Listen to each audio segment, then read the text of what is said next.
Nice to meet you, Philip. Pleasure. Hello, everybody. We are live. This is BioBridge.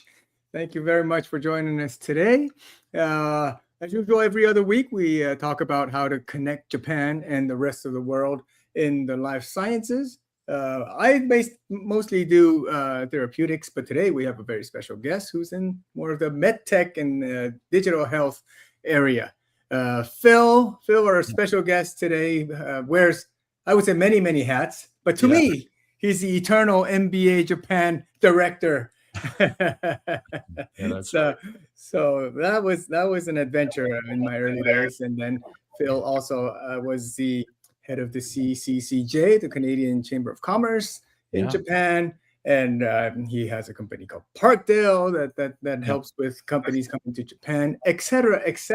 I don't know if we're gonna have time to talk about everything today, but let's start off with the personal side. That's how we usually like to start things off. So tell us, Phil, how are you today? Well, I'm doing great today. It's a beautiful day here in Kyoto. I'm in Kyoto, Japan, and there you go. In our little home office here, and basically I'm Canadian. Like Tetsu, I grew up in Ontario and went to school in Montreal at McGill, and then came over to Japan quite a while ago on a working holiday visa, and ended up staying here and pretty much had my whole career here.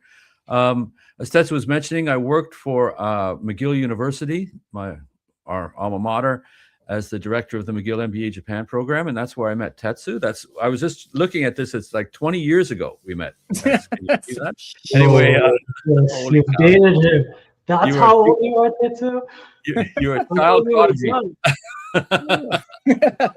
I'm 19.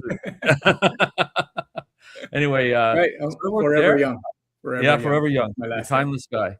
Anyway, I worked there for 15 years over in Tokyo, in Shinjuku area. And that was really fantastic, and I got to meet a lot of great people like Tetsu and many of our colleagues and friends there. In 2018, I retired from McGill, and then started this activity around just at the beginning of Corona, around 2020. And the idea was suggested to me by one of my friends and mentors that there's a lot of medical technology being developed in Canada in particular, and there's quite a bit of demand for that in Japan. The doctors and caregivers are looking for new technologies to help in Japan, and so that I should put my foot in there and see if I can start to work on this on a commercial basis, because at that time there wasn't so much going on between Canada and Japan. There was some level of activity, but not really capturing what could be done with the Canadian companies. So I put my foot in and was able to find clients pretty quickly. And what we're offering them is a market entry service. So that means typically involves finding the first customer, finding partners in Japan. We often use partnership model in Japan to come in, helping with regulatory issues. Maybe we can talk about that a little bit later. And also company setup and management and things like that. So as Tetsu was mentioning, that's we've gone beyond the personal stuff. So anyway, that's what I've been doing. But I'm based in Kyoto. Let's go back to that a little bit. So that's what keeps you in Japan, and then why Kyoto. Those are things that are important too. Yeah. Well, I originally first came to Kyoto when I came to Japan because my professor at McGill, Audrey Kobayashi, who is this wonderful professor, told me that I should not go to Tokyo. I should go to Kyoto because I don't know anything about business, he said. So you should go to Kyoto and enjoy the arts and kind of lifestyle and learn about culture and things like that. And so I did, and she was right. And I very much love Kyoto. And I like a lot of people, like a lot of young guys, I was seeking adventure, and I found the adventure and got married to the adventure, and we're still married. And so that's one of the primary reasons I'm in Japan, because one of these love stories behind people coming to Japan. And so raised my whole family here, and everything's been pretty much centered in this part of the country. But as I mentioned, for quite a while, 15 years, I was right in Tokyo, center of Tokyo in Shinjuku, and I really enjoyed that as well. That was really fantastic. So in those days, as many years ago, Japan was an interesting place to come to try something new for young guys from Canada, and that's how I ended up here. Wow. So the medtech and devices, digital health, you only started in 2018? I started in 2020. I started 2020, wow. but I spent the first time studying and seeking mentors and stuff to help me. Wow. And I was very fortunate I could get connected with Dr. Miyuki Shimizu in Tokyo. She's a medical device expert, and I was able to connect with some people here in Kyoto. Kyoto's really center of we're calling healthcare informatics, so IT systems for hospitals and healthcare. It's very, very strong here. So I've been very fortunate to been able to build up. I guess what I wanted to know, why medtech and what? So it's the demand is there, and you decided to go to where the demand is rather than. Yeah, the demand is there because, as you know, Japan is a super aging society, right? So there's some aspects, for example, trade between Canada and Japan is typically raw materials trade, energy, lumber, food, this kind of stuff. But over time, that will decline with the population size. But medical will increase with the aging of the population. So it's kind of a way to make sort of a permanent business in Japan, and also do something, hopefully, do something helpful to for the doctors and patients and people in Japan. So that's kind of was my view on that. And also my networks that I had from McGill are very strongly in this field, right? In many in pharma or medical device or IT and things like that. So I was able to, very fortunately, able to work with my former students or former colleagues and work from there. So it's that's kind of the that's the story told from the other end, right? But at the time, it was, this looks like a good opportunity, a way to make a business in Japan, and that's how I got going. Wow, that's pretty cool. And global companies, or at least mostly Canadian companies, I suppose, at least at the beginning, they come to Japan, and the system. I mean, I'm assuming you're working with hospital systems, the electronic medical records and whatnot. That's right. If I understand it correctly, it's completely different from what's in North America and in Canada. Yeah, I mean, quite it's very different. fragmented. Yeah, it's this is where we're at in Japan. As you know, the digitization of the healthcare system really got underway back in the 1990s, right? In Japan, there was like a sort of a mandate that the big hospitals should all have proper electronic medical record systems and so forth. So basically and that's kind of the case. In a big hospital, the major, like a university hospital, major local hospital will have very well-developed EMR system. We call it EMR system, Denshi Karate in Japanese for Japanese listeners. And that's very, actually very well developed at the high end. We have these big Japanese IT companies which run these, IT and actually American IT companies which run these. Then you have sort of the next level of the small hospitals, the hospitals with 100 beds or less. And that's very, very fragmented. That's a lot of small players, are sometimes homemade EMR system and things like that. And which often function well. But the issue in Japan is that these systems are very good at collecting and holding on to information, but very practically useless for analyzing information or sharing information. But in Canada, we have great little companies, like one company I'm working with called Ortec, which has amazing technology to help doctors and researchers use this data in a meaningful way. And of course, in Japan, people are trying to harness this amazing amount of data that's inside the hospital systems and the healthcare system. So that's one focus area for me. Yeah, there. So a company like Ortec, they have their systems in Canada. It's all implemented, in the North American environment. But they come to Japan, they can't implement it directly. They probably have to modify, if not start from zero almost. to build these systems. Yeah, I think I think you're on the right track. They don't necessarily have to go down to zero, but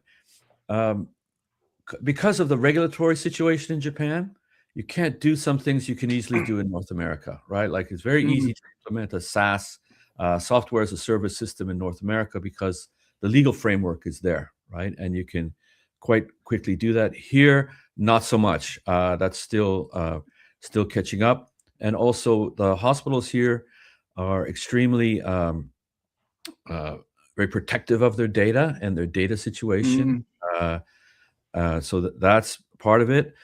And also in Japan, I mentioned the major hospitals, they're basically captured, not totally, but often they're captured by one vendor, right? One IT vendor who they haven't totally outsourced it, but they're relying on this big vendor to manage the whole system. And so you have to deal with that vendor. Whereas in North America, you might be dealing more directly with the hospital and their IT department.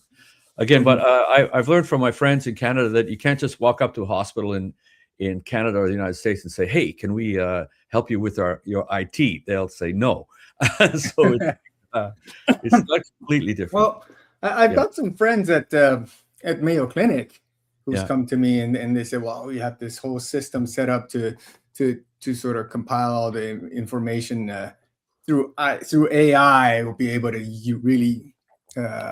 Make the best out of all the information at these hospitals and they say, well, let me, can you find some clients in Japan? And I'm like, well, just like I told you, I mean, it feels like to me, as a layman or shiroto, that going to Japan is such a big undertaking from that perspective.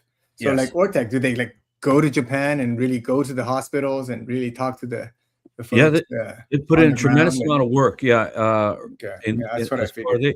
They're very, very smart guys, and they did a lot of homework about Japan, and they knew that what the status of digitization was in Japan, and so they had a very good strategy, which was to seek partners who could help them, and then as far as end users, or as we call the key opinion leaders, aim for the top, right? Get a top organization to start using the system, and that would drive the business forward. But that's taken some time, right? That's it's more than 2 or 3 years, really, or more than that. Once we start making the first contacts until implementation, and the big thing is trust. You've got to develop a tremendous amount of trust with all these different stakeholders, which means being there and responding and the guys, I'm very proud of the guys in Canada for doing that.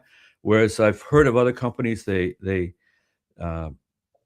maybe Japan is not a main priority, so that they're not responding quick, they're not coming over as much as they should, they're not making the connections, and I think that makes a difference in just about every field in Japan, right? You have to come, meet the people, talk with them, develop trust, and then act on what you say you're going to do what you say you're going to do.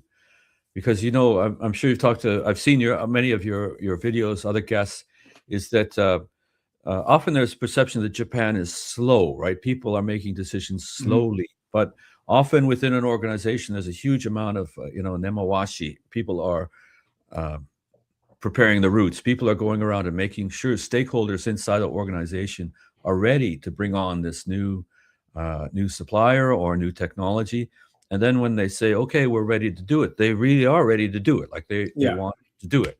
And so you've got to be prepared for this sort of shift of gears with Japan. And I think that I try to get people to understand that the slowness they're not slow. They're just preparing. And then it comes. I guess Tetsu, you face that with in your business as well, I guess. Yeah, I mean, absolutely. But I kind of take the same approach with even North American companies. Yeah. I just, I don't just go in and aim for the contract or the CDA. I just kind of go out there and do what I can and help out, and then slowly build that trust widely. and then things come flowing back, and that's sort of what I guess learned through my culture, through Japan, and I think it's a good. It takes time, though. It takes time. It takes patience. Takes patience. Patience is one of the great virtues, right? So it's if you can be patient, you can be good, and you can do well. But I think companies that have quarterly earnings targets must put those aside and consider it all capex, right? All capital expenditure is going on in Japan until they get to the point where they can actually get the customers to buy it. Because once they do, they're great. I mean, exactly loyal, great customers. They're looking always for a long-term relationship, which is it's hardly ever transactional. That's right. You have to have the minimum threshold of quality, but beyond that, they're looking at you as the person who they're going to get prepared to deal with over the long run. And that's fair enough. And I think that's very good for business. If you can have a long-term, steady customer, it's good for everybody. But that's one area. This healthcare informatics. I also work in medical device. This sometimes crosses over, right? There's some crossover, but I work with other colleagues, and we do a lot of consultation for medical device companies coming to Japan. So typically they have a device, whether maybe software as a medical device or a regular inactive device like a machine or gadget or something like that, which is considered a medical device in another country. Typically, they're already approved in another country, and then we bring them to Japan and help them with their regulatory pathway, and then help them develop a business in Japan by either finding a distributor, finding their KOLs, make a kind of environment or ecosystem around a new device, and help them launch the business in Japan. So we do quite a bit. Do you have any experience? Do you have any experience doing the development part? Pardon me? Do you do a lot of the development part, like pre-approval? Basically, we're only approved. Basically, we're dealing with approved products so far. We do work with companies that have a product that's in development, but the experience in Japan is that typically it's a much easier path if you already have an approval. And there's a strategy behind this, right? If you get your first approval in Japan, if it gets into the market, then your pricing will be somewhat fixed by what's going on in Japan, right? So you might be able not get super strong pricing in other places. So sometimes timing of the approval is very important. Yeah, that's a big difference between therapeutics and medtech. Therapeutics, I always advise companies to include Japan into the pivotal study, so that you can send an application, the NDA, at the same time as the US, and rather than another bridging study that's gonna set you back for another few years. So but medtech, the cycle is much faster. I think so. I see the advantage. But typically, we're dealing with companies that already have something made or approved or in use somewhere else. Sometimes they're not medical devices in Japan. They might be considered a class 1 device, which is sort of almost unregulated in Japan. It's just a matter of registration. But sometimes they have a device that will be in use somewhere else, but it's novel to Japan. So they have to go through a shonin approval system, right, to make a new kind of new approval pathway.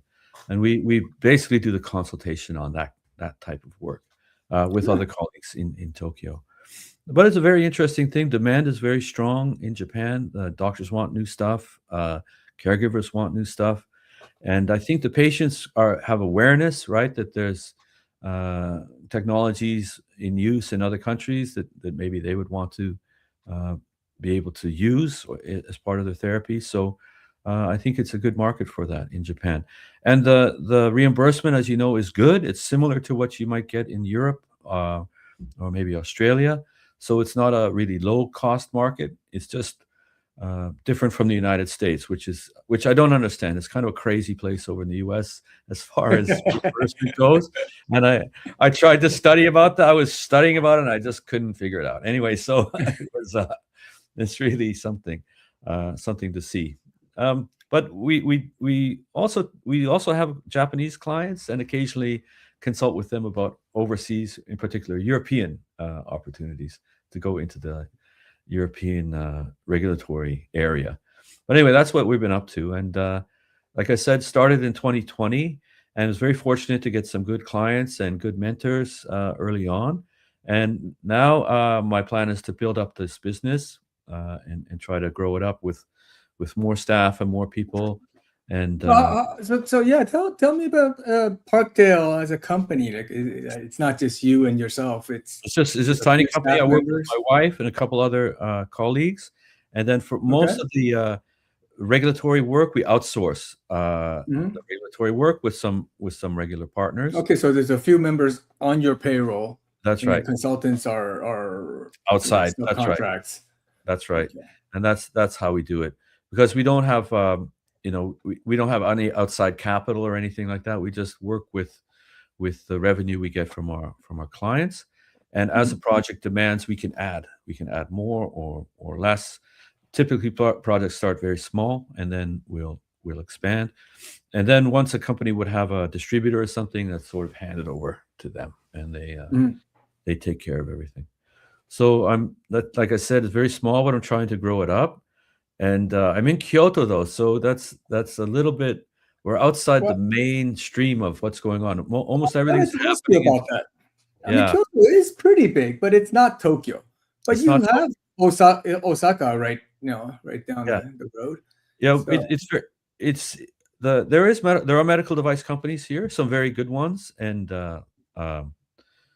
there's Arcray in Kyoto, which is a very well-known company, and Shimadzu is here, and companies like that. But most regulatory professionals are in Tokyo to be close to the PMDA, so that's where the regulatory center is. But what we do have here in Kyoto and in Osaka and Kobe is a lot of these really great teaching hospitals, right? Kyoto University Hospital, Osaka University, Kobe University. So we have great researchers and doctors, professors who are interested in new stuff and willing to do proof of concept or do studies and so forth. And then we have also smaller healthcare systems, which are interesting places to promote or introduce new products or new services to see if they want to give it a try. So it's actually a good spot to be. And we have colleagues in big IT companies in Tokyo who are always in Kyoto, right? They're always here talking with the professors here. So it's actually a nice spot to be if you're in this field. But the big smoke is Tokyo for a lot of things. But if you want to come to Japan, this is a great place to start. And you can do proof of concept or have early adopters in a smaller market, right? So you have more. How can you say? We can get closer to them, whereas they're less, and so there'll be have less people coming to see them, maybe, as people in Tokyo, and we can concentrate working with them a little bit more closely. So that's kind of an advantage of being in this area. It's a beautiful place to live. A lot of really well-educated people around who you can work with. And I don't know, Tetsu, if you're aware of Kyoto is working very hard to build a biotech kind of ecosystem. Yes, in the city, really centered on Kyoto University. And I'm trying. I don't know if they have an official membership system, but I'm trying to be part of that and help that develop. They're always at BioJapan. They always have a booth. The Kyoto, what was that thing? It's the prefecture or the Kyoto Fu, right? They have well, Kyoto Fu, Kyoto City, so Kyoto Prefecture, Kyoto City, Kyoto University Hospital, and then they're getting funding, various funding organizations, and Kyoto University has their own venture capital arm, which seems to be becoming is growing and has some success. And so I think they're doing a good job. There's a Professor Koyanagi, who's based at Kyoto University Hospital, who's had spent quite a bit of time at Stanford over in California, and is helping to sort of ignite this and help build that up in Kyoto. So it's very, very interesting place to be at this moment, to be part of this growing ecosystem. And coming up later, there'll be HVC. That's the Kyoto Healthcare Venture. That's the one I was talking about. Yeah. Okay. HVC is very, very good. And that's organized by Dr. Koyanagi and his colleagues. And I've been involved in it. I participated in it a couple of times with different organizations. And it's really grown into something fantastic. They have tremendous amount of interest from corporate venture capital and venture capital companies. They have really strong mentorship going on in it. And I think they've had some big successes over the past few years with companies, venture companies, able to bring new products or new systems into the market. So it's been very, very, very positive going on. Yeah. So it's good to hear that from you, from the inside, because from the outside, my impression is, things are accelerating. I'm hearing so much about medtech and how Japan wants to put more resources behind it. I'm very good friends with the guys at AMED, and they're talking about adding more funds, more grants, and they already have this huge grant for the therapeutic side. The Venture Echo program, but now they're thinking they should put as much resources into medtech and infrastructure for that. So this is it's a great time for the medtech industry in Japan. I think so. I think it's kind of a very good time to be involved, and it will continue to grow. And I think also Japan has can play a leadership role in Asia in this field, right? For other parts of the region and the world. I think Japan. I think Japan has the best science and technology know-how. It's really the business side that's just not as strong. Yeah, I think so. Yeah, it's interesting because it's kind of the two-speed economy in Japan. You have these amazing global Japanese like behemoth companies, right? Like Toyota or the Shosha, which are actually industrial behemoth. And then you have these companies which have amazing technology, fantastic technology, but they don't. They do have overseas business, but it doesn't seem to be as well developed as some others. But so I think this is the big opportunity, right? And also coming in, there's many, just like we were saying, the Canadian companies, or a lot of my clients are from Germany or from Europe. They have very tremendous technology, very good business, but they haven't got into the Japanese market or haven't penetrated much outside Europe at all. So I think there's opportunities both ways going on here. And the research capability in Japan, tremendous researchers, incredible universities. This is like a really great asset for the country that can be used for benefit of really, like you said, of the whole world can benefit from this. So now, speaking of opportunity, given the aging population in Japan, are you able to kind of talk about some cases of the actual medtech that you did bring in, and then perhaps like sort of hinting into what type of future tech might be really good in Japan? Okay, well, most of the stuff we do is like consulting a little bit behind the scenes, but we do a lot of stuff in, for example, Parkinson's disease. We have we're working with company bringing in something to help the Parkinson's patients take care of their medication or and things like that, which is a very interesting thing. We also talk with companies involved in Parkinson's using software as medical device to help diagnose and mitigate symptoms of Parkinson's disease and things like that. The other area we have been active in and right now we're looking at more of this is in orthopedics. So with an aging population, you're going to get more implantations.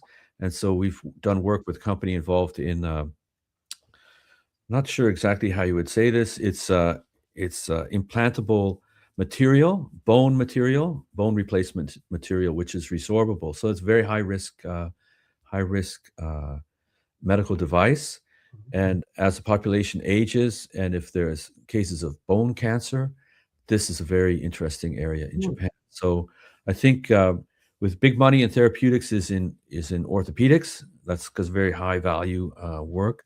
And the big American orthopedics companies are doing very well in Japan, and that will continue to grow. Cost is probably going to come up as an issue. So we've done a fair amount of work with companies from India who are making same material, same implantable devices, but made in India, so much lower cost basis. And if that really comes to pass, where there's real pressure on the cost of medical devices, they'll probably may have an advantage over time. However, I think we're talking about trust, and the Japanese doctors have decades of trust with these with American suppliers, Stryker or J&J or Medtronic, and also local suppliers like Kyocera and so forth. So they might have a difficult road to hoe, a difficult time to get into the industry, but this is where we're headed, I think. What about cognition? Any technology that you see that's promising for dementia, basically? I'm talking with one company from Canada. We haven't actually started working together on this, but I think that's coming along. I've also talked with companies from Scotland in this field who are helping with using AI to help people with their cognition, but we haven't really gone down that road yet. Personally, we haven't really worked on that so much. I think Japan has, as the PMDA has put together this two-step approval system for novel AI products coming in, and we haven't done one of those yet. Everything we've talked with already has a standard, so it's a bit more straightforward. But I think that's going to be an interesting area when these novel AI products start to come more into Japan. Those are being developed in Japan too. Japanese companies are involved in this as well. So often they will get the first approval, and that will represent the standard for other people coming in. So something to keep an eye on. But that's an interesting area. Are there any financial incentives or grants or programs that are specifically aimed at these problems? Yeah. Well, there's the PMDA has different programs to help with funding of that, and also the Japanese government has funding opportunities for that. Some of these though are maybe somewhat underfunded. So they one group I'm working with looks for funding from foundations like American foundations that can work with this, and also with corporate venture capital that is interested in this. But there's, of course, the various funding agencies in Japan which are looking at this. But I don't know exact specifics about that field right now. Oh, okay. So is that something that Parkdale doesn't really get into? We do investigations of it, and we can help find funding for it. But most of our stuff is closer to the regulatory side of it, and also finding a business partner. Typically, a business partner in Japan would be very cognizant of these funding opportunities, and because at this point we're not doing any actual trading of the medical devices. We just bring them over, find a partner, find the ecosystem, and then help push it through like that. That's basically the business development. Yeah, business development. Because become the DMA or the MA is that's a big investment, and there is a lot of you need real special people for that, who are expensive and hard to find. So for those who don't know what DMA or the MA is, it's marketing authorization holder, or the designated marketing authorization holder. So we need that to be able to go on the market in Japan. Same thing for clinical trials. If you don't have a local affiliate in Japan, you'll need what is called an ICCC, in-country caretaker, for that kind of stuff. But all right, so it's all of your business is inbound? Do you do any where you help Japanese companies go to the US or to So Canada? far, everything's been inbound. Okay. Everything's been pretty much inbound. And how do you source your new business? You go out to Word the of mouth. JP Morgans and that's Word it. of mouth. You I are so started by popular. very old-fashioned style. I went to a they had a so this several years ago they had a big it's called Medical Japan, which is a big medical device Tenjikai trade show, and I went there and I met my first 2 clients, and that's how I got started. And Wow. and I started with that, and then I had and still do have a very good connection with a company in Germany called Joner Institute, and they had clients who needed our help, and we worked with them. And then I've worked on references from other people. Occasionally, people find our website and send me a inquiry message. But mostly, it's been word of mouth and going to trade shows and banging on doors a little bit. And people say, "Hey, we'll work with you." But I don't work with hundreds and hundreds of clients. We just work with a few at a time that we can manage. But that's how it's been going. And so at any given time, it's a handful. It's maybe 3, 5. 4, It's 5 5. companies. But What's a typical duration of engagement? well, most of them have been pretty much permanent. So we go, Wow.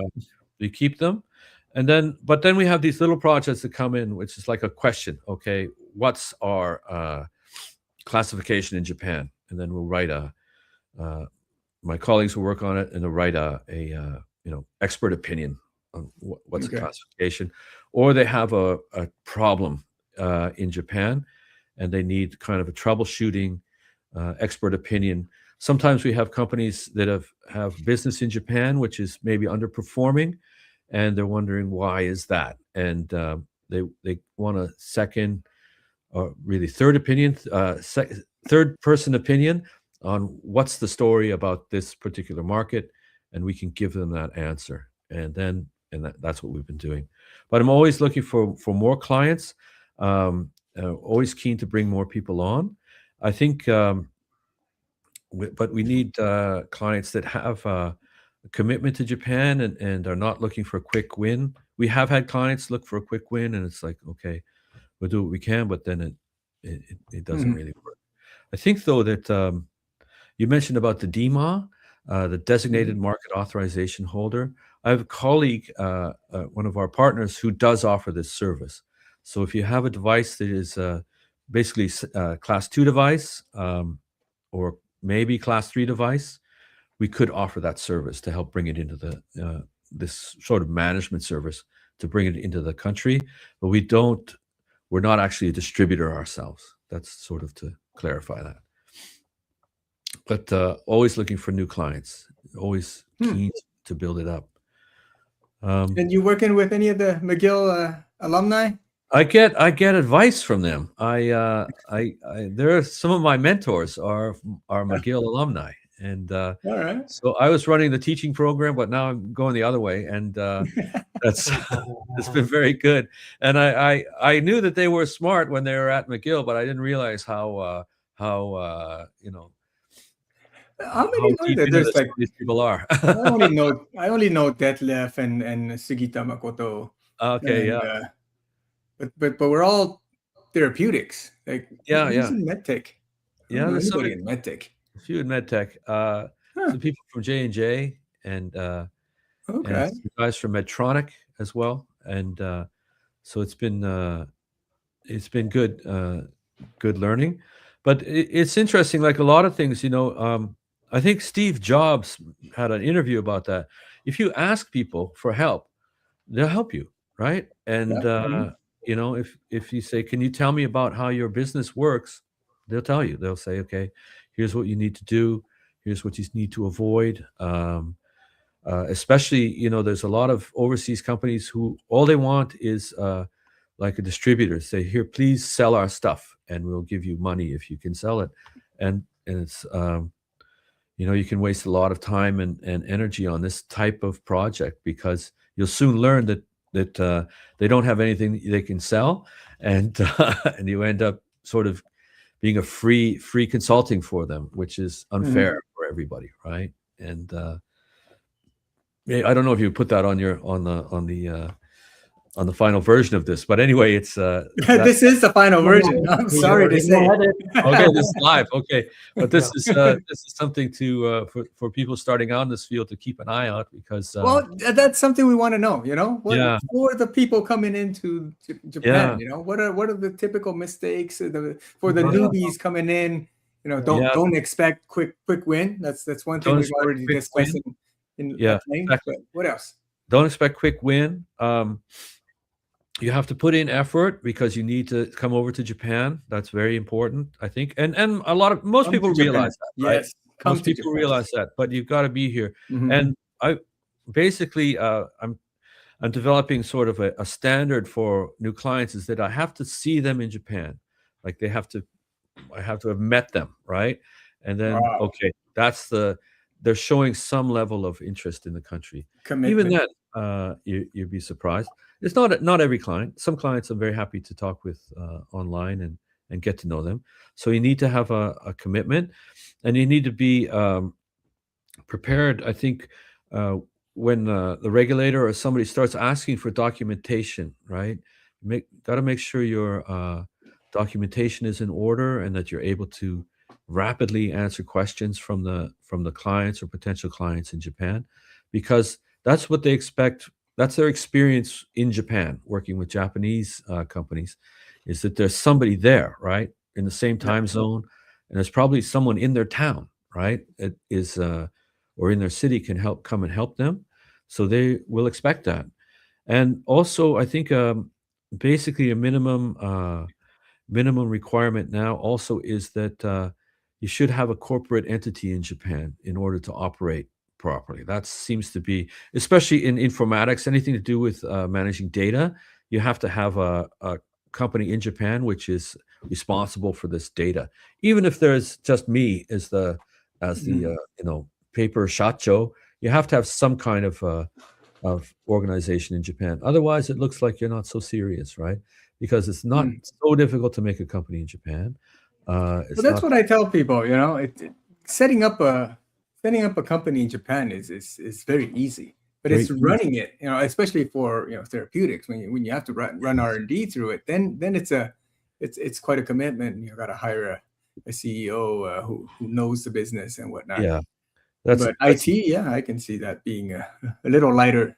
Quite a bit lighter load than what you're up to, what you're involved in. So that's pretty much it. But I think that people understand that. They realize that Japan is a special market, because if you're in healthcare anything or medical anything, Japan is the third or fourth largest market in the world. And it's a very special market. Right? But it's special. So you can't really say you're a global medical company if you're not operating in Japan, right? You're missing out on a huge chunk of your potential people you can help, or that your technology can be used. Many doctors and healthcare providers are really interested in getting a hold of your technology. So you kind of have from a business perspective, you're sort of obliged to be in Japan. Otherwise, you're not a full player in the whole game, I would say. Because you can look at the pie charts. Okay, the big market is the US, then you have Germany, and then Japan or China is right there. So you've got to be, I think you have to be involved in that. And it's a gateway. Obviously Japan is a part of the major countries in the world. But for medical device and the regulatory side, this is a gateway to Asia, right? Because the PMDA is very, very smart. They went out and trained the regulators in other parts of Asia. So they, many countries, Malaysia, Vietnam, Australia, all over the place, will fast track a device that's already approved in Japan. So a company can save a lot of money or save a lot of time by coming to Japan first in Asia. I don't know companies that have actually done that, because I haven't seen that myself, but I know other colleagues in the same field have promoted that as something to do with. Well, that's definitely what we say in the therapeutics. Yeah, for sure. Yeah. Yeah, for sure. So I think Japan is the country's in a great position. They've taken the right steps to make it more attractive for companies to come here. As we mentioned, setting up a company is much easier than it may have been in the past, and the banks have not changed much, but that's part of comes with the honko. Yeah, you got to have the right honko, and that can take some time. But we actually have a good relationship with a mega bank, so that can be helpful. Well, what about your background as with CCCJ? Does that help? The relationships built over those times, and yeah, sure. Well, I've always been involved with the Canadian Chamber of Commerce in Japan, the CCCJ, and so that's 20 years ago. I was the president of the CCCJ. So again, a child prodigy situation, and I was, but I've been on the board since then and been a regular member. And that's a very good group. We have companies actually in the medical field who've been members of the CCCJ, and it's kind of small, one of the smaller chambers, but it's a very prestigious organization. And this brings us close to the Canadian government. So there's lots of activity by the Canadian government and the provincial governments to bring companies over to Japan. And so I support them by giving talks or meeting with them when they come to Japan. So there is good activity in that, and the CCCJ is kind of devoted to really increasing and fortifying business relationships between Canada and Japan, and that's what we've been trying to do. And now I'm the head of the Kansai committee. So Kansai is the west part of Japan, from really around. We'll take anybody from west of Shiga Prefecture and west. We'll call Kansai. And there's a small number of people here that are Canadian and Canadian businesses, but we're starting to build up a community here, again, to help fortify the Canadian business community and help fortify relations between Canada and Japan. So it's a very, very interesting group. And if a Canadian company is watching and they come over to Japan, that's a great group to join, the CCCJ, and you've got a lot of support and a lot of insight and a lot of great connections into the country. So I'm very happy to be a member of CCCJ. Yeah. Fantastic. Well, listen, we're getting close to the top of the hour. We're going to have to start thinking about the wrapping up. Okay. Let's kind of go more like zooming out, talk about years since the beginning of the 2000s. I think the trend in the industry, life sciences in general, healthcare, was going down. I don't know when it started picking up, but I think 2020s, 21 or so, I think it's kind of the turning point. The yen was dropping. ABED, set up a huge fund. Yes. The governmental attention, I think, to the whole industry has been real. They've been talking about globalization since forever, but it's only, I think, recently that it's become something. Every time I go to JP Morgan or Bio, they're talking to me to do Japan sessions, and the effort is there. The groundwork is there. So I do see that the downward trend is kind of reversing. What are your thoughts on that? I agree with you completely. Like you think about AMED and the funding opportunities for various, overall huge funding opportunities and very specific funding opportunities, as we were talking about, are coming up. So that's very, very important. I think maybe the attitude of the government has changed, whereas healthcare was always looked as maybe a cost because of the cost of running the healthcare system, but in fact, it's a big asset, right? Because it produces a tremendous amount of economic value and produces health for the population, and so that's I think that change in attitude is there. I also think there's reform in the insurance system. For example, a lot of drugs which used to be prescription drugs very low risk prescription drugs are moved on to a kind of ethical drug or a drug that can be bought over the counter. So reducing the burden on the healthcare system. And then also the various ministries pushing forward on digitization, like a full digitization with personal medical record, personal healthcare record, and then development of AI. Big push behind AI is really making a difference. That's for sure. And some very concrete things like at Tohoku Daigaku, for example, maybe that's a couple years ago, was named a super university. So tremendous funding, like a world-class university, which it is. I mean, there's many of them in Japan, but they've been received a tremendous amount of funding to help build this up, right, and to develop their regional healthcare system, which is a great place for overseas companies to get involved in, and Japanese companies. So I agree with you 100% on this point that the medical system is a big focus of Japan, and it's growing, and it's a big asset for the country.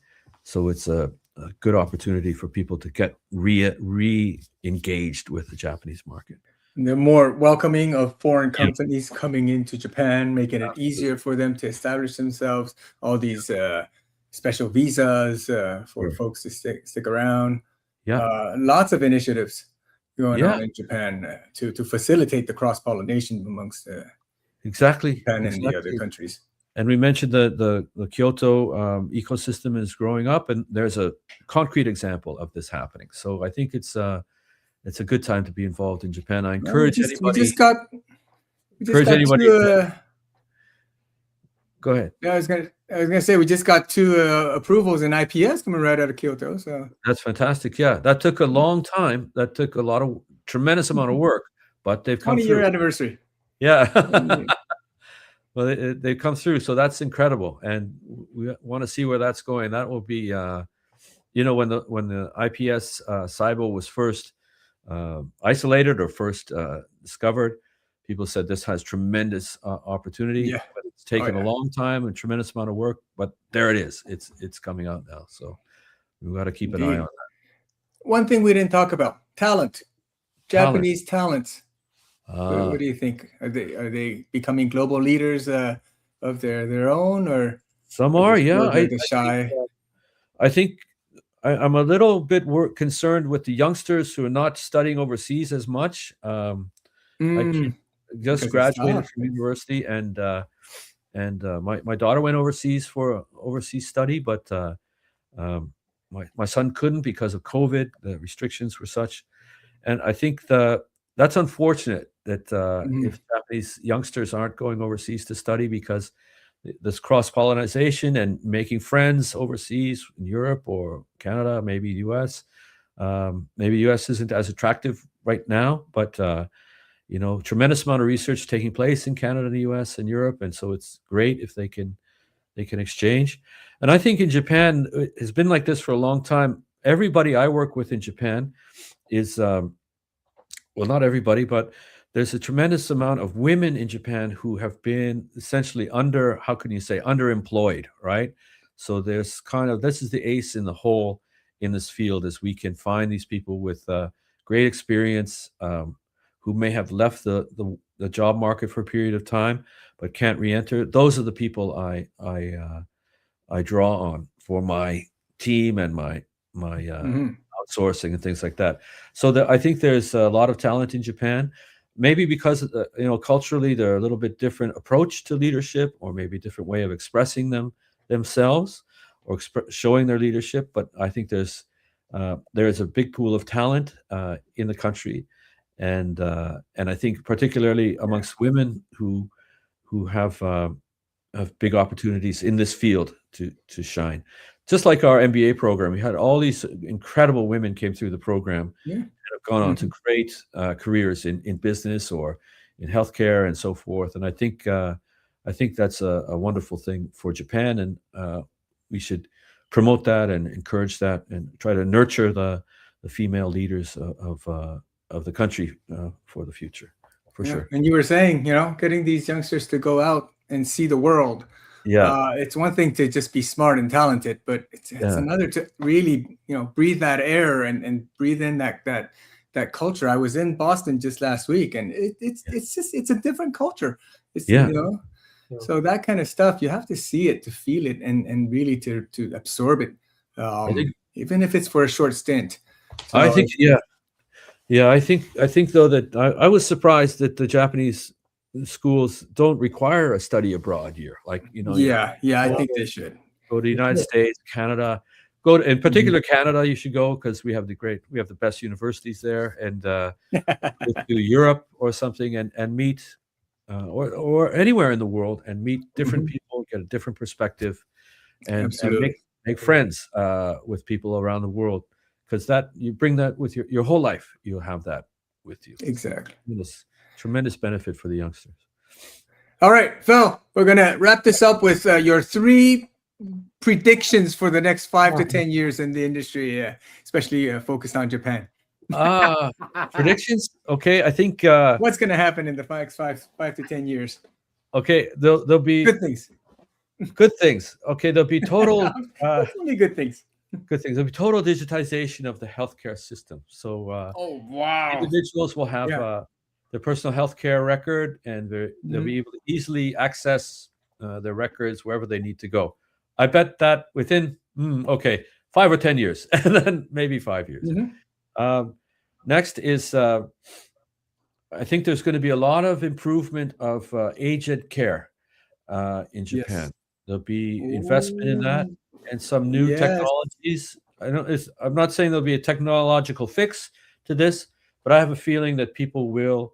There'll be more investment in it, and healthcare of the elderly will continue to improve. And then, sort of a prediction. I think these new treatments in iPS SIBO, iPS cells, will come online, and perhaps that'll be a kind of revolution in some treatments.